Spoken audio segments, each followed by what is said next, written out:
स्वागत है। मेरे सामने मेरे पास नया OnePlus 30 है और आज मैं इसका अनबॉक्सिंग करूंगा। साथ ही डिवाइस पर एक त्वरित नज़र और इसकी स्पेसिफिकेशंस भी बताऊंगा। तो सीधे मुद्दे पर आते हैं, चलिए सील्स काटते हैं। लीजिए, हो गया।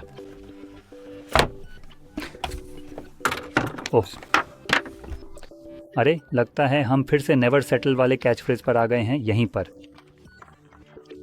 अब अंदर हमें यहाँ चार्जिंग केबल मिलती है टाइप A से टाइप C, जो कि काफ़ी अच्छी बात है क्योंकि शायद अगर आपके पास चार्जर है तो आपके पास पुराना चार्जर ही होगा जो अभी भी टाइप A है। अब उसके नीचे हमारे पास खुद फ़ोन है और बस इतना ही है। ठीक है,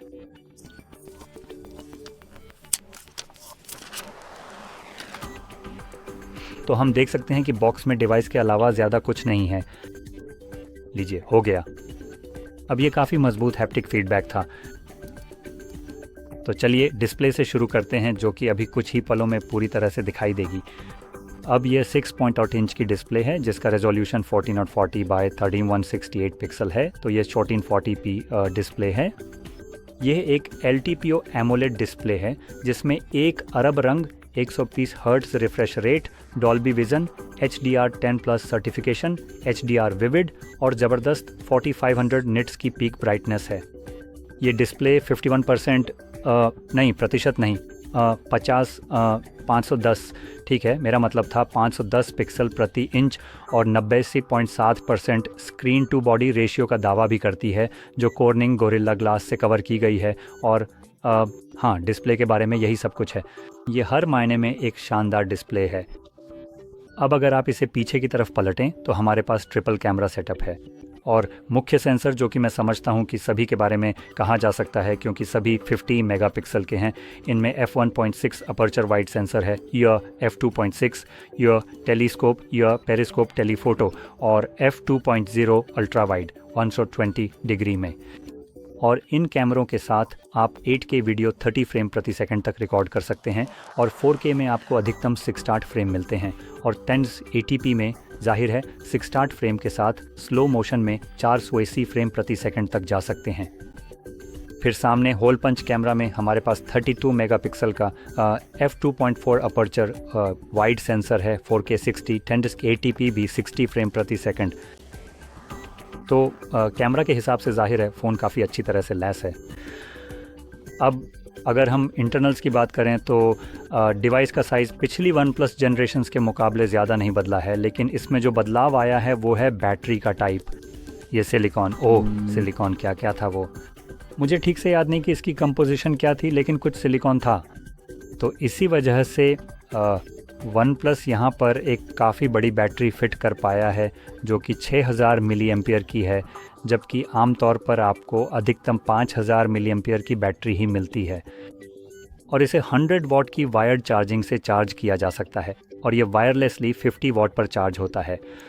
तो आप इसे वायरलेसली भी चार्ज कर सकते हैं अगर आपके पास 50 वॉट सपोर्ट करने वाला वायरलेस चार्जर है। सच कहें तो 50 वॉट की स्पीड किसी भी सैमसंग डिवाइस की वायर्ड चार्जिंग से तेज़ है, क्योंकि उन्हें डर है कि कहीं उनके फ़ोन फट ना जाएं। अगर आप 2025 में भी इतनी तेज़ चार्जिंग नहीं दे सकते सैमसंग, तो आपको सच में फ़ोन बेचने ही नहीं चाहिए। और किसी वजह से सैमसंग अब तक ये नहीं समझ पाया है कि ऐसी बैटरी कैसे बनाएं जो फटे नहीं। वैसे जहाँ तक मुझे पता चला है, इन डिवाइसेस के बारे में कहीं भी ऐसा नहीं सुना कि बैटरी लोगों के हाथ में या ईयरबड्स उनके कान में फट गए हों। तो जाहिर है ये डिवाइस सैमसंग की तुलना में काफ़ी ज़्यादा सुरक्षित है। अब जब हम इसके इंटरनल्स की बात करते हैं तो यहाँ भी हमारे पास स्नैपड्रैगन 8 एलीट प्रोसेसर है, जो कि सबसे नया स्नैपड्रैगन है और हम शुरुआत कर रहे हैं ज़बरदस्त 12 GB रैम के साथ। ये सबसे कम है जो आप ले सकते हैं।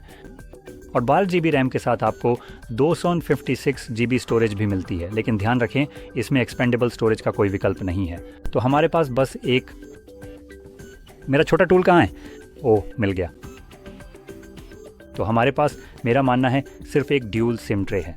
हाँ, तो आगे और पीछे तो 256 GB, 12 GB रैम और आप इसे 1 टेराबाइट स्टोरेज और 224 GB रैम तक स्पेसिफाई कर सकते हैं। अब इन सभी विकल्पों में UFS 4.0 स्टोरेज टाइप्स मिलते हैं, तो हाँ, ये एक काफ़ी अच्छा डिवाइस है जिसमें आप इसे काफ़ी हाई स्पेसिफिकेशन तक कस्टमाइज़ कर सकते हैं। अब असलियत ये है कि क्या आपको एक एंड्रॉयड डिवाइस में 24 GB रैम की ज़रूरत है? शायद नहीं। मैं कहूँगा कि 12 GB रैम आपके किसी भी काम के लिए पूरी तरह से पर्याप्त है। बाकी सब कुछ तो बस पूरी तरह से ज़रूरत से ज़्यादा है। मैं पहले फोल्ड 4 इस्तेमाल करता था, जिसमें अगर मुझे सही याद है तो 12 GB रैम थी, और वह डिवाइस खास तौर पर मल्टीटास्किंग के लिए डिज़ाइन किया गया था, और कभी भी मुझे ऐसा नहीं लगा कि रैम कम पड़ रही है। तो अगर फोल्ड जैसे डिवाइस की मल्टीटास्किंग क्षमता के साथ भी 12 GB रैम काफ़ी है, तो मुझे नहीं लगता कि यहाँ आपको इससे ज़्यादा की ज़रूरत पड़ेगी। तो अगर आप कंफ्यूज हैं तो शायद कम रैम वाला ही ले लें, क्योंकि इससे आपके पैसे बचेंगे।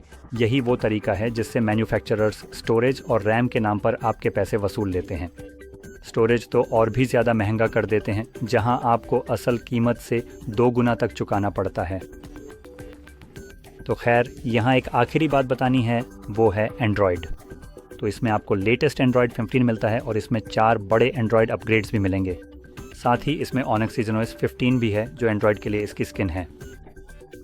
और हाँ, यही सब कुछ है जो इस डिवाइस के बारे में जानना ज़रूरी है। एक आखिरी बात जो बतानी है वो है इसकी कीमत। और ये डिवाइस जाहिर है सस्ता नहीं है, इसकी कीमत करीब $1000 है। तो इसकी कीमत फ्लैगशिप डिवाइस जैसी ही है। और सच कहूँ तो ये वाकई में दिखाता भी है कि यह एक फ्लैगशिप है। यहाँ हर चीज़ बहुत अच्छी है। तो इसी के साथ उम्मीद है कि आपको ये वीडियो मददगार लगी होगी, और अगर लगी हो तो लाइक और सब्सक्राइब करना ना भूलें। देखने के लिए धन्यवाद।